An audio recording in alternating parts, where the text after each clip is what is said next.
Գևորգյան հոգևոր ճեմարանում մագիստրոսական ավարտաճառ պաշտպանեց 3 սարկավակ։ Հանձնաժողովի ղեկավարն էր պատմաբան Արտակ Գնունին, հանձնաժողովի կազմում էին նաև Գևորգյան հոգևոր ճեմարանի տեսուչ Շահե Ծայրագույն Վարդապետ Անանյանը, ամբիոնի ղեկավարներ, դասախոսներ։ Մարտուն Սարգսակ Խուշուդյանի ավարտաճառի թեման էր հոգևոր հոգեբանական բաղադրատարերը գնդերեցների արդյունավետ գործունեության համատեքստում։ Հաշվի առնելով, որ Հայաստանի Հանրապետությունում հետայսու ճեմարանավարտ սարկավակները պարտադիր զորակոչվում են բանակ եւ ծառայում որպես Հայաստանի Հանրապետության Պաշտպանության նախարարության գնդերեցներ, սարկավակի գիտական ուսումնասիրությունը տարբեր ժամանակներում բանակում հոգևոր ծառայությանն է վերաբերում, դրա կարևորությանն ու հոգևորականի հանգամանքին։ Մարտուն Սարգսակը հույս ունի, որ իր ավարտաճառը հետագայում օգտակար ուղեցույց կդառնա հայոց բանակում ծառայող գնդերեցների համար։ Ծառայությունը եւ հոգեվորականների ներկայությունը դեռևս Եղիշեի հայոց պատմությունից իմանում ենք, որ հայոց բանակում միշտ եղել է, նույնիսկ անգամ կաթողիկոսների եւ ավելի բարձրաստիճան քան սարկավակները միշտ եղել են գնդերում։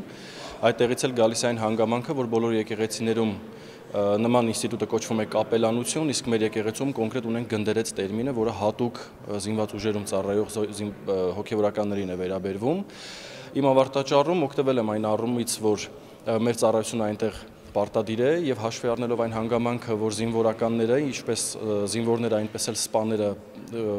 ծառայության բերումով բազմակի անդամներ իրենց ծառայության ընթացքում կարող են հայտնվել սթրեսային եւ անորոշ իրավիճակներում, բացի հոգեբանական կայունությունից, սթրեսակայունությունից եւ այլ հոգեբանական հատկություններից անհրաժեշտ է, որպեսզի նրանք լինեն նաեւ հոգեվոր առումով պաշտպանված եւ հոգեվոր առումով ավելի զարգացած։ Գևորգ Սարգսակ Ավետիսյանի ավարտաճառի թեման հայոց եւ վրաց եկեղեցիների բաժանումն էր։ 2020 թվականին է ընտրել այս թեման ճեմարանի այդ ժամանակվա տեսչի Հայր Գարեգինի խորհրդով։ Քանի որ Գևորգ Սարգսակը ծնունդով Թբիլիսիից է եւ փայլուն տիրապետում է վրացերենի, կարողացել է հարցին համակողմանի մոտենալ։ Սարգսակը հարցի ուսումնասիրությունը սկսել է հենց բաժանման տարեթվից 608 թվականից, ապա անդրադարձել երկու երկրների եկեղեցական պատմության փոփոխություններին, կոնֆլիկտներին։ Հայոց եւ վրաց եկեղեցիների բաժանման հարցին ժամանակին անդրադարձել են նաեւ Ներսես Վարդապետ Ակինյանը հոդվածների շարքով, Վիրահայոց ներկայիս առաջնորդը դրվագներ հայոց եկեղեցու բաժանման մասին աշխատությամբ, սակայն նման համակողմանի անդրադարձ դեռ չի կատարվել։ Ի տարբերություն այդ ուսումնասիրությունների ես ավելի շատ շեշտադրումը դրել եմ վրացերեն աղբյուրների վրա եւ օգտագործել ենք այսօրվա եւ պատմաբանների տեսակետները եւ նաեւ նախորդ դարի վերջերս գործող պատմաբանների տեսակետները, այդ թվում Իվանե Ջավախիշվիլի, ով որ հիմնադրել է վրաց պետական համալսարանը, այսինքն մեծագույն պատմաբաններից է վրաց պատմագրության մեջ եւ անդրադարձել ենք նաեւ հայագետ եւ պատմաբանին Զազա Ալեքսիձեին, ով որ տարիներ առաջ է իր մահկանացուն քնքել ցավոք սրտի եւ անդրադարձել ենք Անանիա Ջափարիձեին, եւ ով եպիսկոպոս է եւ վրաց եկեղեցում ինչ այսօր իր ծառայությունն է բերում եւ նա ամբողջական այսպես ուսումնասիրություն է գրել վրաց եկեղեցու պատմության եւ այնտեղ զգալիորեն անդրադարձել է այս հարցին։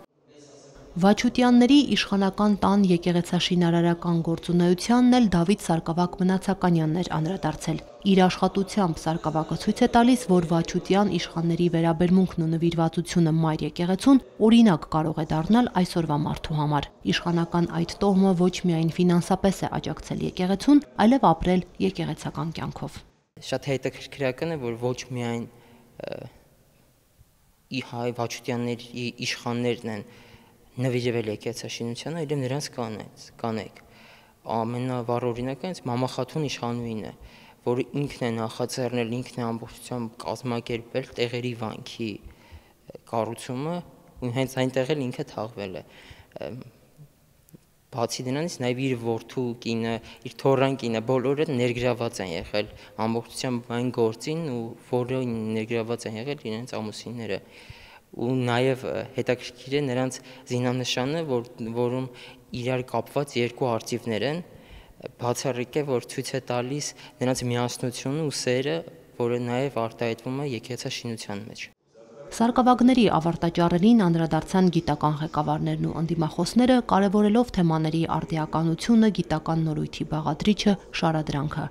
Կարճ դադարից հետո հայտարարվեցին նաև գնահատականները։ 3 սարկավակների աշխատանքն էլ 10 բալային համակարգով 9 միավոր գնահատվեց։